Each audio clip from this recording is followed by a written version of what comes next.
হঠাৎ আপনাকে এক ডাক্তার রিপোর্ট দিয়ে বলল আপনি মাত্র 30 দিন বাঁচবেন, আপনার ক্যান্সার হয়েছে, এখন আপনার শেষ স্টেজ যাচ্ছে। এটা শুধু আপনি জানেন, আপনার পরিবার কিংবা বন্ধু বান্ধবরা কেউ জানে না।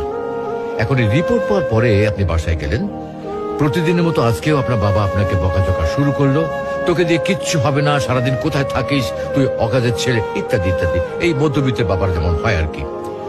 তখন কি প্রতিদিনের মতো আজও আপনি তর্ক করা শুরু করবেন, নাকি প্রাণ ভরে বাবার বকাগুলো শেষবারের মতো আরেকবার শুনে নেবেন?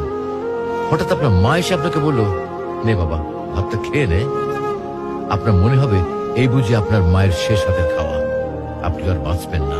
আপনি পরম তৃপ্তি নিয়ে খাবেন এবং আপনার কাছে মনে হবে এটা আপনার শ্রেষ্ঠ খাবার, যদিও ডাল ভাত হোক না কেন। আপনি বের হলেন, পুরনো এক বন্ধুর সাথে দেখা, আপনি যাকে মোটেও সহ্য করতে পারেন না, সব সময় তার সাথে কথা কাটাকাটি হয়, আজকেও সে আপনাকে কিছু কথা শুনিয়েও দিল। আচ্ছা, এখন কি আপনি তার সাথে তর্ক শুরু করে দেবেন?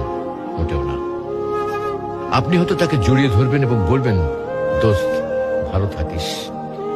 আচ্ছা জানেন, আমরা এখন মৃত্যুর কথা ভাবতেই চাই না, এ থেকে আমরা পালিয়ে বেড়াতে চাই। কিন্তু যদি আপনি ভাবেন যে আজই আপনার শেষ দিন, তাহলে দেখবেন সবকিছুই আপনার কাছে ভালো লাগছে।